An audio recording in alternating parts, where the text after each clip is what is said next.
My good friend and mentor, Yuri Chernin. Yuri Chernin of Darn Good Ads. This episode is for you. Yuri asked me, how do you find keywords? This is going to be an SEO episode, a search engine optimization episode. I talk a lot on this show about bottom of funnel search engine optimization.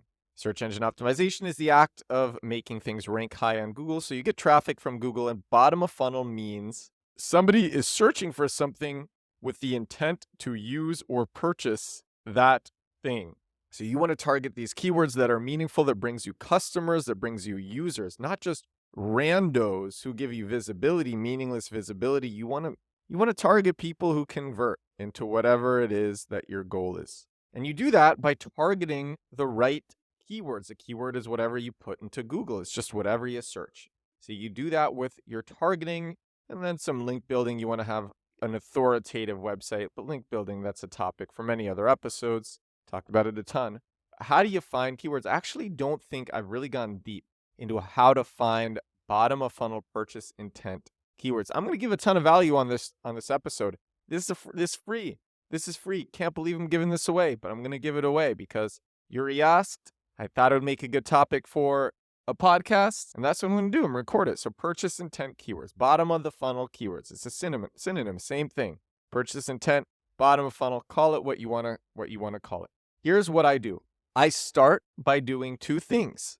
I want to see what keywords my competitors or similar companies are ranking for, and I want to look at keyword suggestions to find similar or related keywords to the keywords that I think are relevant to me. So I usually just start with, if I have a keyword in mind, if I have a search term in mind, I use Moz. I use the Moz suite. I think it's the best SEO tool because they have this on-page grader tool, which I'll talk about in a little bit. If I'm looking at keyword suggestions, they literally have a tool called keyword suggestions, and I'll just put in the keyword that is top of mind for me and see what Moz recommends. The other thing that I do is I use their tool, Keyword Explorer. It has all these different aspects to it. Keyword suggestions is one of them. But you can also click Explore by Site, and then you can put in your competitors or similar websites URLs and see the keywords that they rank for.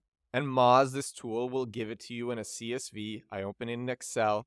I will take out the keywords that involve the brand's name of the competitor. A lot of times people search, if it's a popular competitor, a lot of their keywords have their name in it. So like Slack login, for example. So I will say any keyword that doesn't contain Slack. And then I will sort by volume, highest volume to lowest volume. There's a difficulty score that Moz gives you. I will usually remove anything that is over a 60. That will take out a bunch of keywords. And anything that's over a crazy amount of volume, maybe 100,000, maybe 50,000. It really depends on the niche. Could be 10,000, could even be 5,000. 5,000 monthly searches. Anything that's too high, I will remove that. The reason for this is bottom of funnel keywords, less people search for them per month because there are less people who are ready to buy and more people who are exploring. Exploring is at the top of the funnel. So I will filter out by volume. If it has too much volume or if it's too difficult, it gets filtered out. If it has a brand name, it gets filtered out. And then with the keyword suggestions and the keywords that competitors are ranking for, I do the same thing. I look through them. I read through them and I look for keywords that seem to have purchase intent behind them. So if somebody is searching, not just purchasing, but use intent, keywords that seem like they are at the bottom of the funnel. I will give you some examples from a tool called Bitrix24. This is a tool that I talk a lot about on this show, not because I use it, but because it is the site that taught me bottom of funnel search engine optimization. I was living in Minsk in Belarus at the time. It was October 2019. I was looking at competitors and I found this tool Bitrix ranking for some things that seemed similar to what our tool Reverb.chat could rank for. And then I started looking into Bitrix and I said, oh my God, this website is brilliant. These SEOs are brilliant. And I learned from them. So some examples of purchase intent keywords from Bitrix24 are free opportunity management software. Clearly somebody who is searching that is looking for free opportunity management software. Secure online document management software. Again, the person searching it is looking for, what are they looking for? Secure online document management software. Custom ERP system with unlimited CRM. Enterprise resource planning ERP software. These all, how do you tell? Someone might ask me, how do you tell what has purchase intent behind it? I don't have an easy answer for that yet. That's like, the truth is, if you don't understand language, if you can't discern between what somebody means when you read words, and a lot of people can't, but like bottom of funnel SEO or just SEO in general, it might not be the best channel for you. But I believe that a lot of people can discern, just reading a phrase, what the intent is behind that search. For me, it's intuition. When I see these keywords, I know they are bottom of funnel. I know people are searching for unified communication software for your team. I know they are looking to use unified communication software for your team, and that's why they are searching it, because they know what they want, but they don't know the brand that's going to give it to them, and that's why they are searching it. So I look for ones that have purchase intent, and then here is what I do. Once I find one of these keywords, I want to see that it does not have a lot of competition on the SERP. SERP stands, it's an acronym. It stands for Search Engine Results Page. I use the SERP analysis tool from Moz for this. Moz really is the GOAT. I have access, I won't like, poop all over it, but I have access to a $10,000 a month enterprise SEO tool just from my days doing enterprise SEO. And my colleagues just give me access to this tool, $10,000 a month. I still use Moz. Moz is $100 a month. I still use it because of its SERP analysis tool and its on-page grader. So the Moz on-page grader, I've talked about it before, basically just gives you a score out of 100 on how well optimized a page is for a keyword, how directed, how targeted a page is for a keyword. The higher your score, the more targeted the page is. You can use that tool standalone, the Moz on-page grader, but if you use the SERP analysis tool from Moz, it shows you the SERP, shows you the search engine results page, shows you the 10 blue links for your keyword, and then it shows you how well optimized using the Moz on-page grader each result is for the keyword. And so I will look for one of two things. The easiest and the most obvious is that nobody is optimized for the keyword, and the domain authority, the authority that the root domain, the root URL, the SEO authority, domain authority is literally a score from Moz. I want to see that the domain authority is low and nobody is targeting this keyword. There are no green scores. There's no high scores. The Moz on-page grader will give you a high score with the color green. It gives you a number. I don't want to see any numbers over really the high 80s, to be honest. Maybe one or two is okay because it just means there's not a lot of competition. But that's the most obvious, which is that it's just a bunch of low domain authority websites ranking for the keyword, and none of them are targeted for the keyword.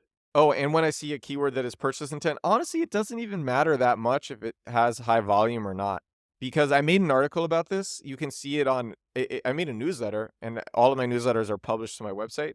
So my newsletter is edwardsturm.com/newsletter. If you want to read the specific newsletter, it's just edwardsturm.com/articles. And the name of the article is More Traffic Than You Think. And I share how keywords that have low volume actually get tons more volume than the keyword detector tools tell you.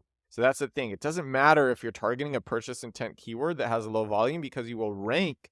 If you rank number one for it, you'll show up for a bunch of variations, and that will bring you a lot of customers, a lot of users, a lot of visibility, relevant visibility, qualified visibility.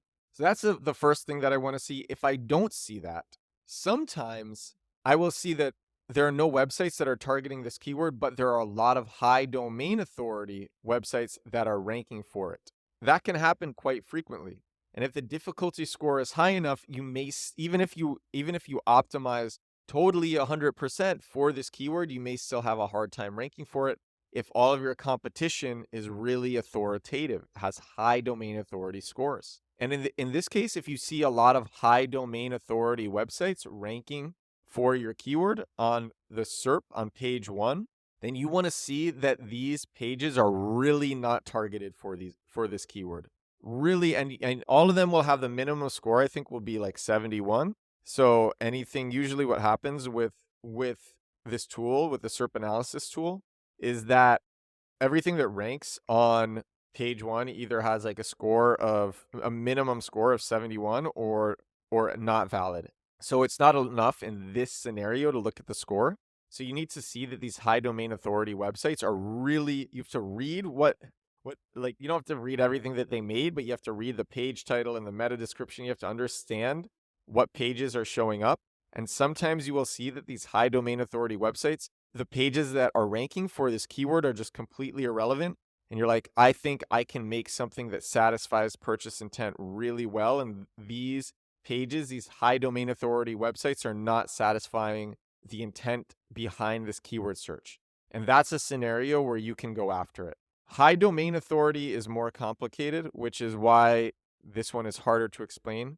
But again, the gist of it is, if you see when you were using the SERP analysis tool and you were looking for your keyword, that many high domain authority websites are ranking for your keyword, but their on-page grader scores are low, you actually need to see why they are low. You need to see that they are irrelevant to the intent, to the search, to the keyword itself.